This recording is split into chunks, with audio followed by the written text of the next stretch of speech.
Welcome to Multiple Offers, a real estate show with competing perspectives. Today, we are talking about what's going on in May 2020.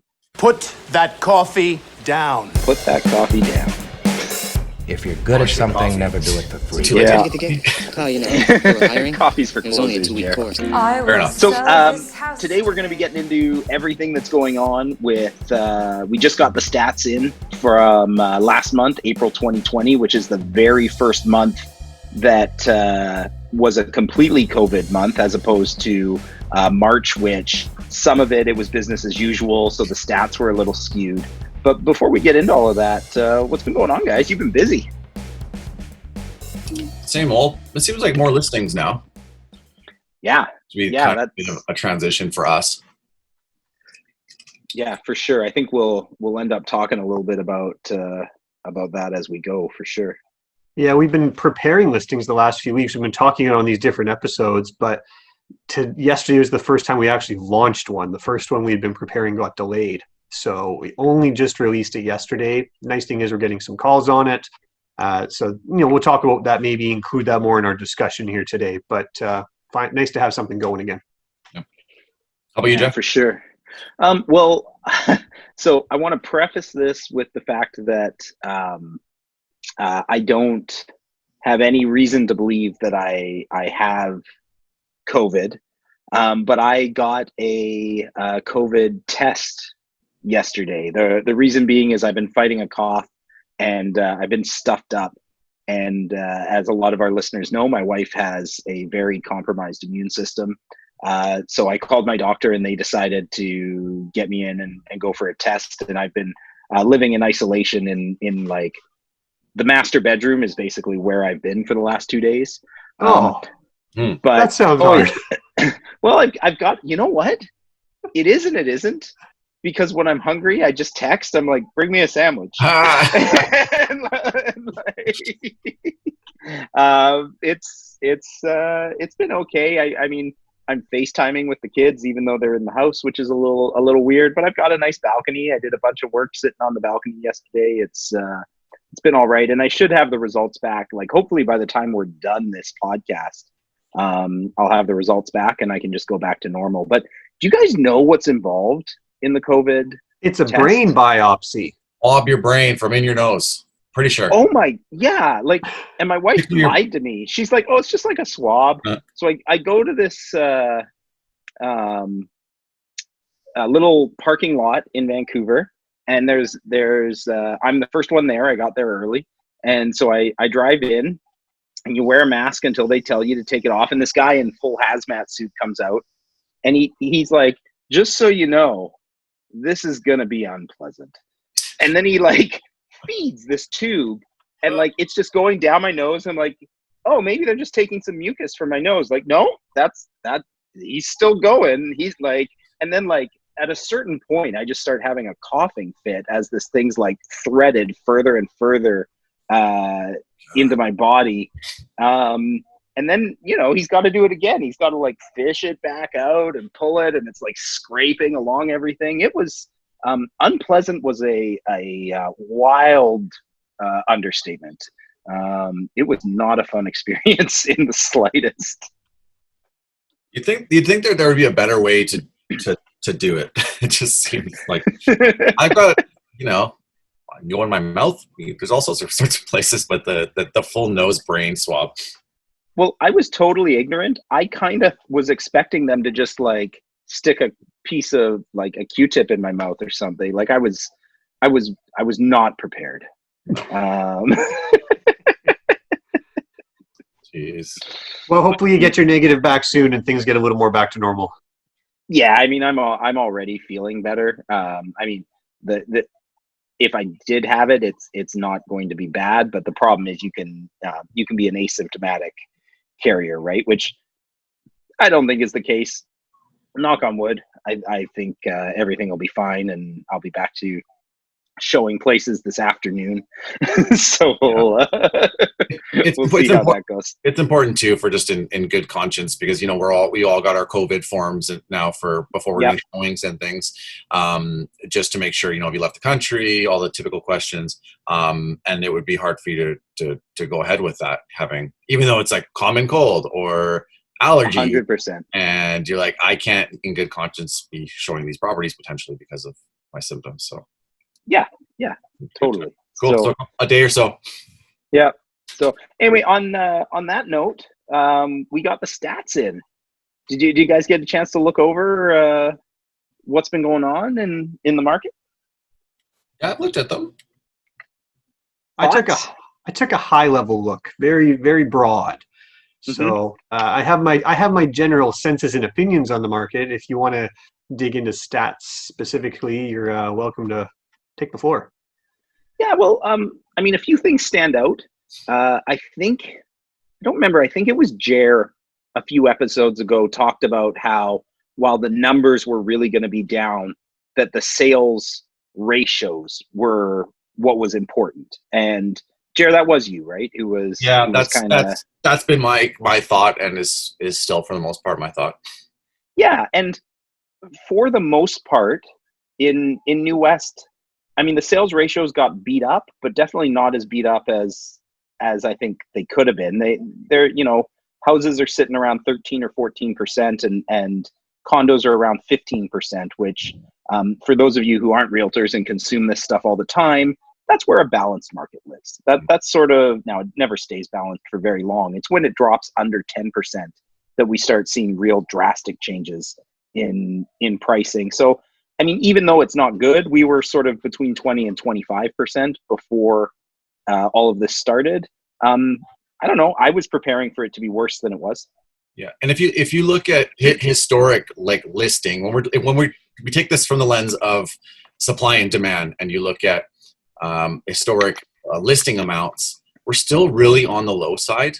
And so that's when I'm mentioning, the ratios between those is especially when you've got something like this going on, it can be, we know how kind of fickle and hot and cold our market is here, where as soon as there's a news report, you can start to see that translate into, different buyer activities, different seller activities. And we haven't been seeing just the flood. Like, there's been a couple scary news stories, like we're in for it. This is just the beginning of it. Enough sort of shock and awe to get people to start reacting. And I feel like we haven't quite had that. The listings appointments that Matt and I have done, actually not even listing appointments, because these are people that they had already had the wheels in motion to list their place beforehand. So none of the, even though our listing inventory is picking up right now, personally for our team, it's all kind of within reason, and none of them are, I need to offload. Like, the sentiment isn't, I need to offload this property because stuff is about to hit the fan and get crazy. Did either of you guys see that? I think it was CTV news report a couple days ago that they were interviewing Keith Roy. Nope, missed it. Oh man, it was funny. So they interviewed Keith Roy and this other local realtor. I don't know him. His name's Hutchie. And it was like so clearly a tale of two different markets that are happening in the same market. Hutchie was talking about how there's so much uncertainty, nothing's moving. Everybody has to drop their prices by like 8%. Like, it was this real doom and gloom. And meanwhile, Keith's like, yeah, we had a listing. It was priced where the market was, but as soon as we did a price reduction, we had a multiple offer 4 ways on it. And, we didn't even have any showings. We did them all virtually with a 360 tour. Like, you couldn't have had two more opposite people discussing the market, which I think is important. Like, even two people who really know the market might be experiencing very different things right now. Yeah, I'd say my general observation that I think people need to be aware of when I say what's going on is, when you talk about numbers, sales volume is way down, and that sounds scary. Listing numbers is down, and that can appear scary. But what matters to everybody is what their home is worth. And so far, that valuation hasn't really changed from a general statement. Now, that could depend on exactly which product you have and some nuances there. But as a general statement, it's not a whole lot different than it was 2 months ago. I do think, and I agree with that for the most part. I do think it is a little lower. Like I've got a listing right now that has a very comparable sale from a couple months ago, and every single person who views it brings up that sale and wants to get it at least under, not necessarily way under, but they are, well, I won't pay what those people paid 2 months ago. Like that's every single person who comes through says that at some point. So that sounds like a shifting attitude that's how people are perceiving the future of values, and that will probably be reflected for the month of May. But the month of April, those stats and the price index from the board is right around where it was for the months before. In the suburbs, the Vancouver proper dropped, but the suburbs seem to hold pretty decently. One thing too that I think, we don't want to completely just sort of say everything's sunshine and puppy dogs. We did have the lowest number of sales since 1982. Now, I imagine you guys weren't paying a whole lot of attention to real estate in 1982. I do have a lot of history with that year because that's the year the market was so bad my parents got divorced. So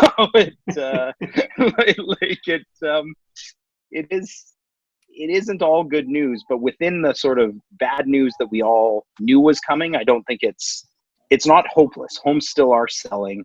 The pie has gotten smaller, for sure, but there are still buyers out there. There are still people wanting to move, and they're selling at a decent rate. And I think the biggest saving grace is that we didn't get flooded with listings. That like Jer said, inventory is low, and that's I think that's keeping prices where they are for sure.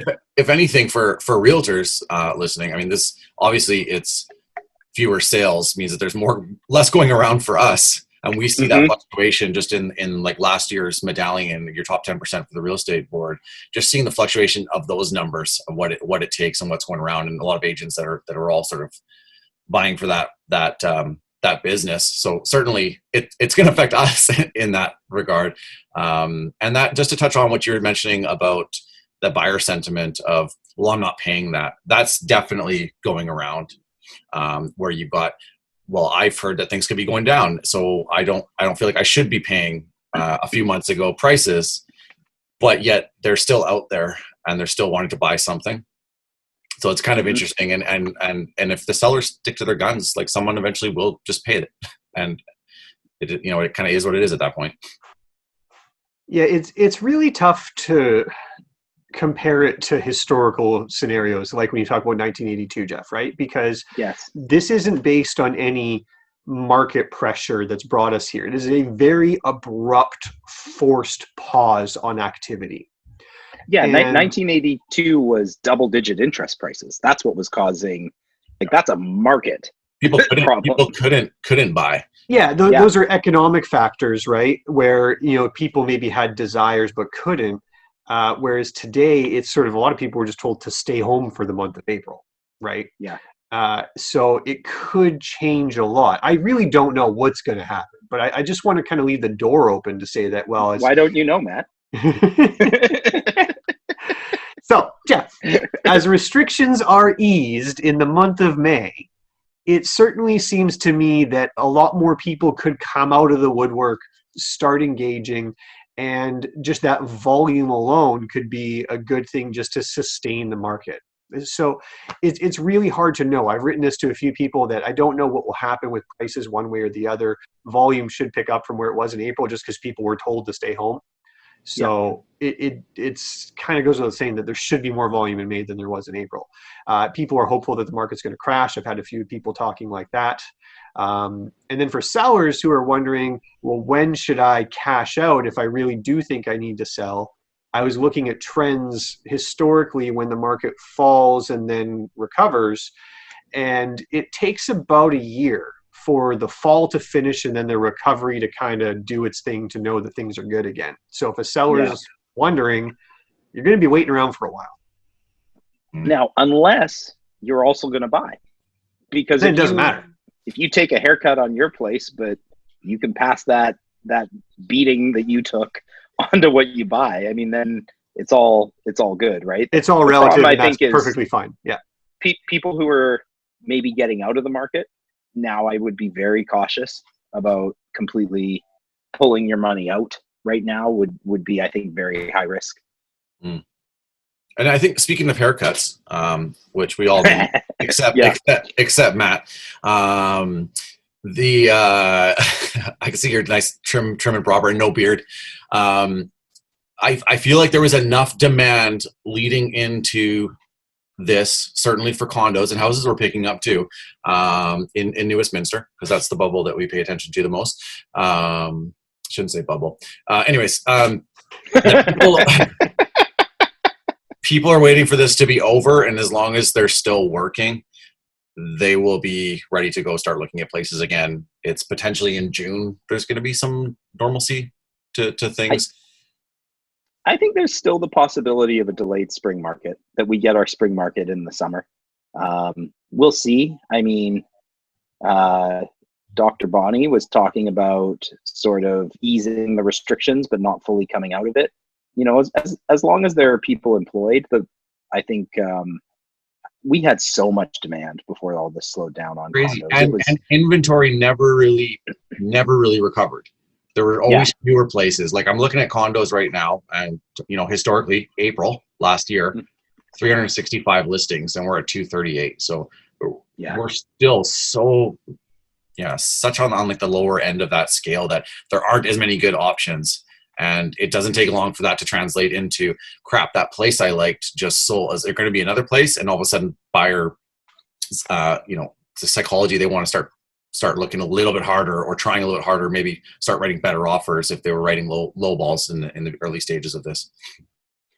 Yeah. And let's talk about that, sort of when things are happening, because before the show, we were all discussing, both individually, like in each of our businesses, and overall, it feels like this week there's a lot coming on the market, right? Like, there are a lot of new listings. You guys, how many listings are you launching this week? One. And then you had two last week. Is that correct? We have two more in the bank. Okay. Yeah. Yeah. So I was talking to reception downstairs here, and they, I was like, "You still bored out of your mind?" She's like, "No, like yesterday was actually pretty busy. We had a handful of new listings come on, so people are starting to get back." And that part of that too is like, when this was all happening, we were sort of told, like, don't work, stay home, don't do anything. And then that sort of shift to be like, hey, people still need to buy things, and so as long as you're staying safe and taking all the precautions, you need to get out there. So I think some of that is like, oh, the sky isn't falling, it's okay to start working again. Yeah, and I mean, people have to move, right? Like, we launched 2 houses last week, and we're launching 2 more houses this week. And I'm talking to a fair amount of people who are sort of on the fence of, hey, I was thinking about selling, I was planning to get into contact you now. What do you think? Should I, shouldn't I? And we're weighing our options. But I just noticed this week that there felt like a real change in the mentality of the sellers out there. Well, yeah, there's a lot of them who have been maybe wanting to make a move for a month. And when you have all that built up, like unrelated to COVID-19, right? Yeah. Now is the time when people start to feel comfortable going ahead and pushing forward, because the government is out there saying we're going to start reopening. I'm really curious to hear what the provincial government says today. We're recording this right now before the government makes their announcement. And right when we finish, we're going to find out what the news is. But whatever this plan is to start reopening. So with the general population knowing that, they're starting to get excited to roll out, whatever it is they need to sell and get their move underway. Yeah, it'll be really interesting. I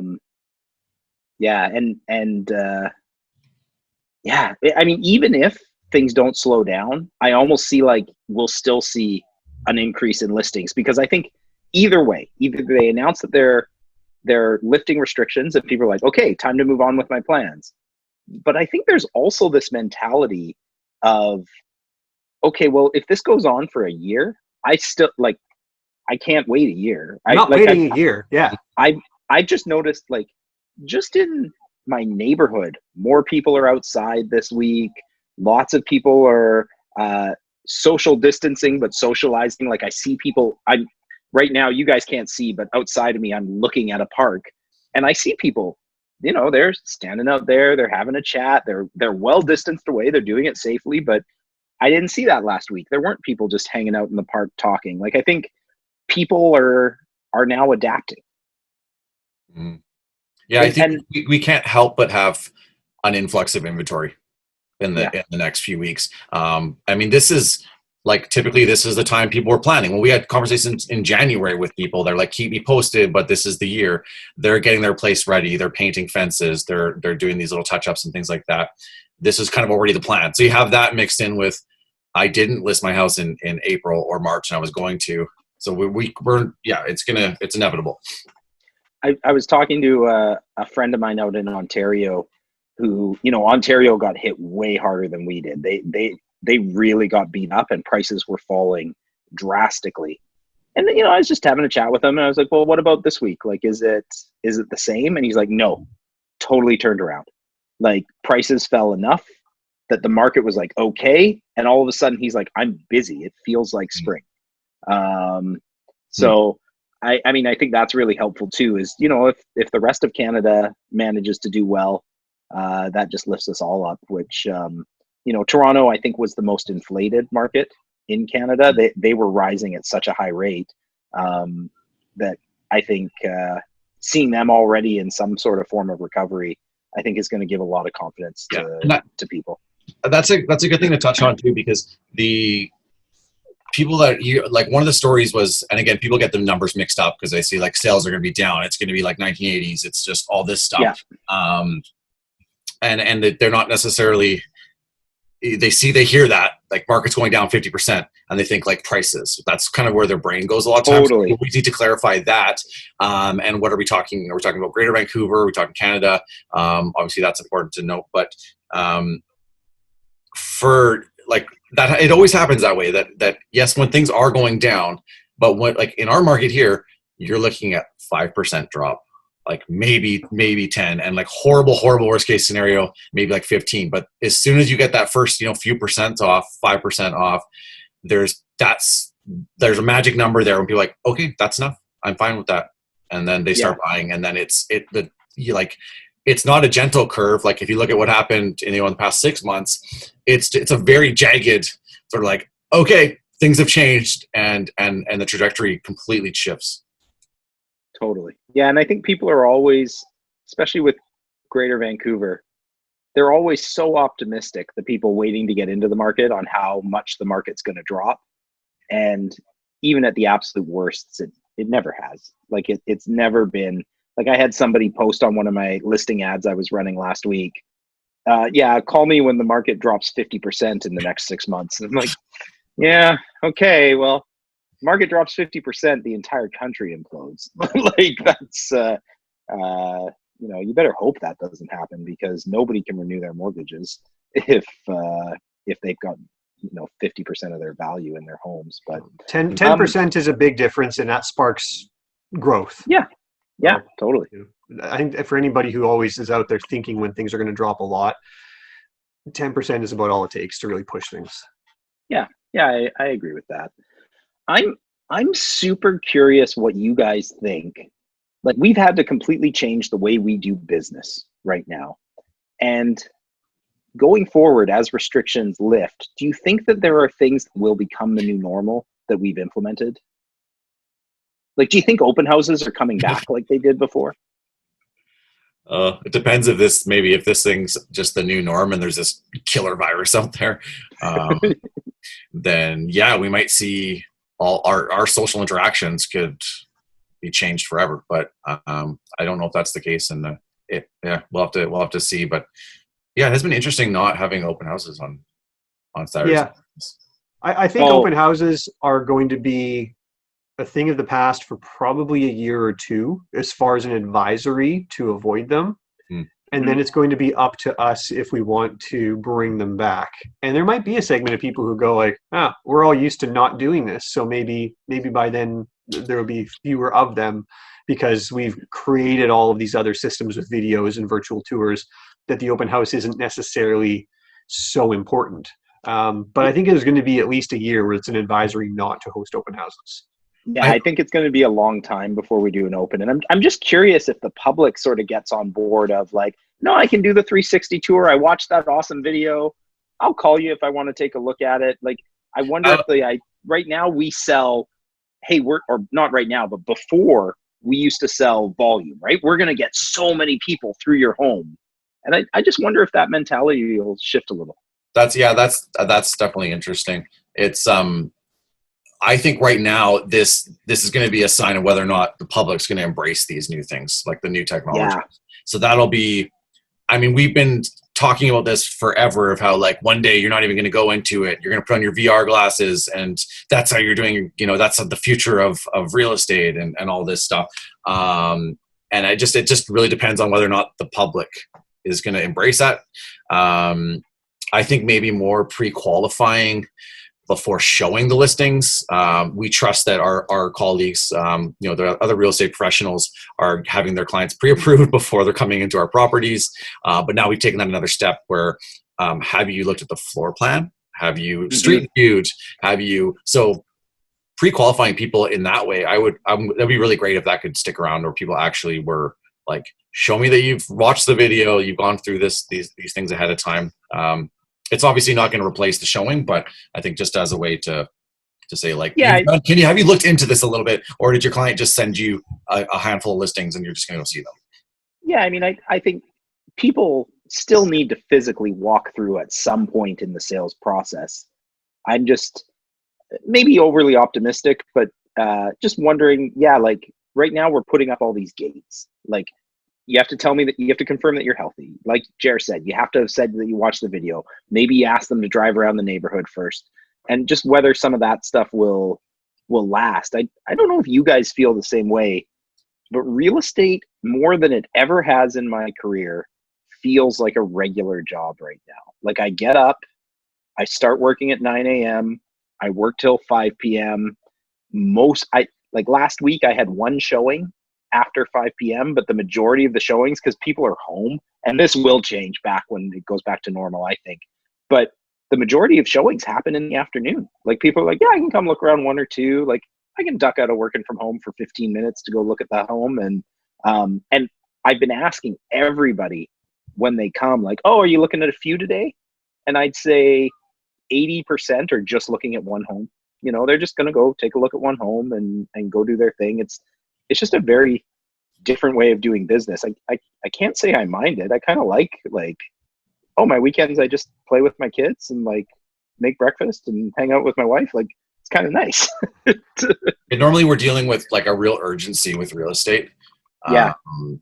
So it does feel like almost like a little bit of like island time, where it's just kind of like, yeah, cool. Yeah, let's go look at a place. Sure. Why not?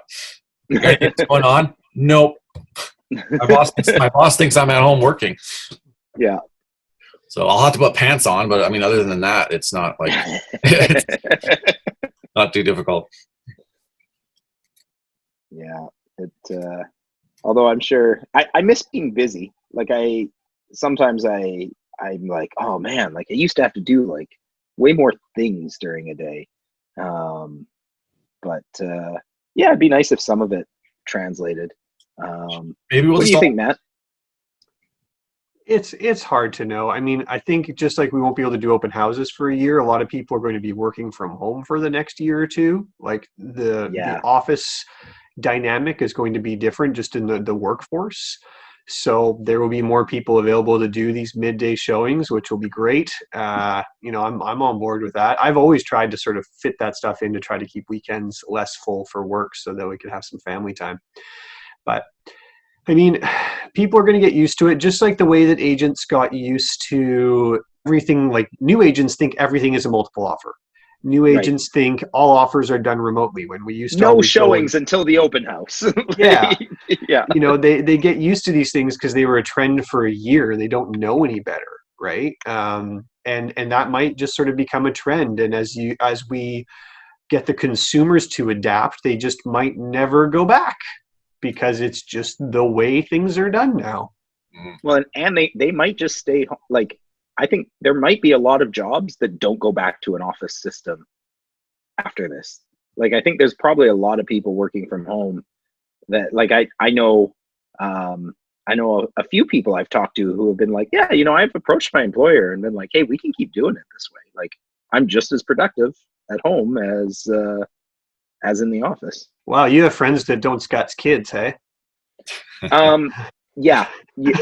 Well, but those people will be even more productive because the kids will eventually go back to school, right? Mm.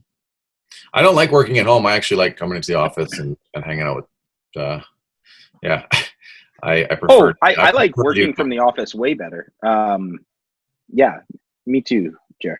Yeah, I mean it's weird that we've all just been thrown this curveball and nothing feels normal, and just even driving around it's a little eerie. It's just something feels off. It's just kind of strange. Yeah, it's kind of at least once a day I ask myself, is this real life? Yeah, it's weird, very very strange. You know what I think is definitely not coming back, like in the next 10 years? And Liz and I were joking about this, like grandkids are going to be like, hey, remember when those old people used to like touch each other and shake hands? What a bunch of idiots. You think handshakes are dead? I think they might be. Yeah, they might be. Yeah, oh, that's interesting. I wanted to ask Jeff, because I know Matt's answer, but have you had any showings at your property? Like, has anyone said, like, I don't want the public in my unit unless we have to have that happen, or my house, and so you're there with a phone streaming the show? Like, can you go over here and look, or like a surrogate? No. I think I was actually, right before we did this podcast, I was listening to a presentation from a realtor in the States on how he's changed his listing presentations to adapt to COVID. And the biggest thing he talked about was going over safety protocols in the listing presentation. Like, here's how I'm going to make sure that you are safe, and going through the steps of screening that we were talking about. And, he's got gloves and masks provided at every listing to give to them if they show up without that stuff. He's talking about, here's your checklist of what I expect you to do before every showing, similar to the stuff as an office we've been talking about, like leaving the lights on, wiping down, making sure they don't have to touch anything. But I think it's important, by having those protocols, like I've been doing that sort of stuff with my listings on, like, here's how we're going to make sure only qualified people come through. We're sending them the health questionnaire. We're sending them the 360 tour beforehand, yada, yada, yada. I haven't had anybody balk at that, because I think we're providing them with here's the safety plan before they ever approach it. But I mean, I don't know. It certainly could be possible, but it would be very hard, I would think, to not let anybody come through at any point during the sales process. What, have you guys encountered that? No, but I mean, Matt and I, we were kind of just looking at different ways of utilizing big video. I know you use like the Matterport stuff sometimes, and just sort of like we just did on the last one, I guess last two, but just a walkthrough showing, like almost like there's a person there. Yeah. So taking a little bit longer. So we still, you can still do your fancy sort of little quick video as like a teaser. But it's more for the person who really wants to take a bit of a deeper dive. So let's move now, and let's actually kind of go in and I think a slower walkthrough tour for sure. I think Matterport 360. I saw an agent out in Edmonton doing guided Matterport. So he's screen recording, but he's talking while he goes through the Matterport. If our listeners don't know what Matterport is, it's basically like Google Maps, Google Street View, and but for the home. But he talks through as if he was doing a showing, and he sends that to people before they view, which I thought was a pretty cool idea. I think the fancy like video you were talking about versus walkthrough, like the walkthrough is this is for someone who already is interested, whereas the 1 minute or 2 minute little hype video is more to get an emotional response. Like, that's the hook. But a really fun, cool video, they're going to have a ton of questions when that's done about, like, oh, I'm not really sure about the layout or how that works. And I think having a second step is really worthwhile. Send me a link to your walkthrough. I think that's a great idea. I think it's on virtual tour link. Okay. Yeah, but I'll share that stuff with you.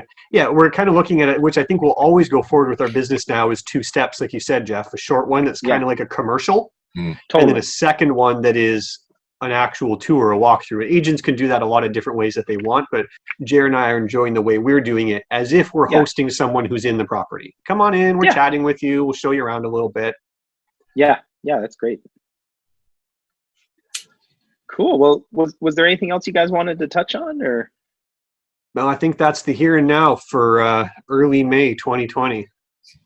Awesome, guys. Well, thank you very much for listening. If you want to get a hold of Matt or Jer, you can reach them at thenewwestguys.com. If you want to talk to me, Jeff, I am at realestatenewwest.com. Have a great day. Jerry, you have to say something if you want the camera to see you. Bye.